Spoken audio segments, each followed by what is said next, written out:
ایسا خلیفہ ہے کہ خلافت کو ناز ہے۔ عزاداروں میں کیا عرض کروں، یہ ایسا جان نشین رسول ہے کہ خود اللہ کے رسول کو ناز ہے۔ جب اللہ نے ہمیں ایسا امام بخشا ہے تو ہمیں بھی ایسی امت بننا ہے کہ جیسے ہم سینہ چوڑا کر کے سینے کو تان کر کہتے ہیں جیسا میرا مولا دنیا کا کوئی مولا نہیں، ایسے مولا بھی سینہ تان کر کہے جیسے میرا شیعہ۔ ایسا کسی کا شیعہ نہیں۔ شیعوں کی بھی دو قسمیں ہیں، ایک شیعان علی اور ایک شیعان فلاں۔ میں کہنا نہیں چاہتا، ایک شیعان علی اور ایک شیعان فلاں۔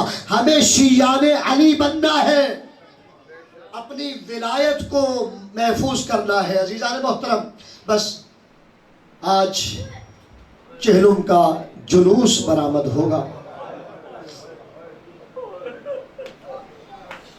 آپ نے گریے کا آغاز کر دیا، چہلم کے نام کو سن کر شام کی قید سے رہا ہوئی ہے علی کی بیٹی،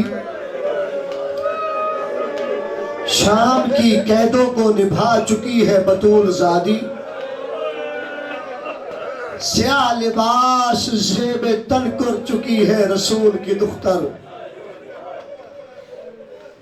جب شام سے نکلا نا یہ قافلہ، مولا کی سواری آئے گی، آپ زیارت کریں گے، لیکن دو جملے سن لیجئے عزاداروں۔ جب یہ قافلہ شام سے نکلا نا، ذرا سن لیجئے گا، دو راستے نکلتے تھے۔ سید سجاد پھوپھی اماں کے پاس آئے، پھوپھی اماں دو راستے ہیں، ایک راستہ کربلا جاتا ہے، ایک راستہ مدینہ جاتا ہے۔ پھوپھی اماں ہم کہاں جائیں؟ عزادارو زینب کبریٰ نے فرمایا اے سجاد بیٹا، میں حسین کو رو نہیں پائی، میں بھائی کا چہلم کرنے پہلے کربلا جاؤں گی۔ اجرکم علی اللہ، اجرکم علی اللہ۔ مولا آپ کا رونا قبول کرے۔ یہ قافلہ چل پڑا کربلا کی جانب۔ عزاداروں، کربلا کے پہلے زائر کا نام جابر ابن عبداللہ انصاری ہے۔ جابر کربلا پہنچ چکا ہے، جابر نے غسل کیا، آنکھوں کی بینائی جا چکی ہے۔ غسل کرنے کے بعد غسل زیارت مستحب ہے۔ جب کربلا جاؤ نا عزاداروں، جب غسل کر چکا نا، غلام پاس آیا، جابر کے پاس آیا، جوتے لے کر آیا۔ عزاداروں، جب غلام جابر کو جوتا پہنانا چاہتا ہے نا، جابر کہتا ہے اے غلام مجھے جوتے پیش نہ کر، اللہ جانے کربلا کے کون سے مقام پر رسول کے بیٹے کا خون گرا ہے۔ اجرکم علی اللہ، اجرکم علی اللہ۔ بطول آپ سے راضی ہو، سیدہ آپ سے راضی ہو، بس دو جملے اور کہنے دیجئے۔ عزاداروں، جابر زیارت کر رہا ہے کہ غلام کہتا ہے اے آقا لگتا ہے کوئی قافلہ آ رہا ہے۔ یہ قافلہ کوئی عام قافلہ نہیں، اس قافلے میں زینب کبریٰ ہے، سید سجاد ہے، رباب و لیلہ ہے۔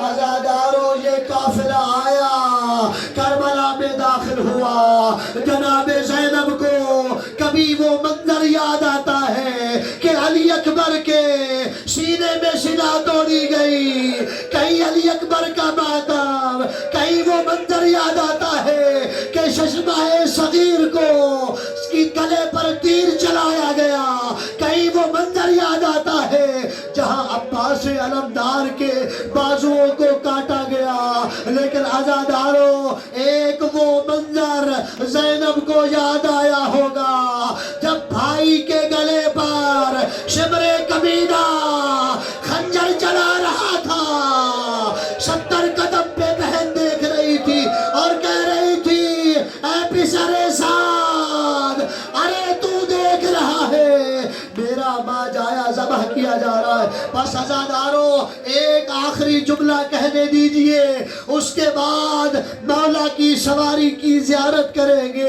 عزادارو زینب کو وہ منظر ضرور یاد آیا ہوگا جب حسین کی شہادت کے بعد حسین کا گھوڑا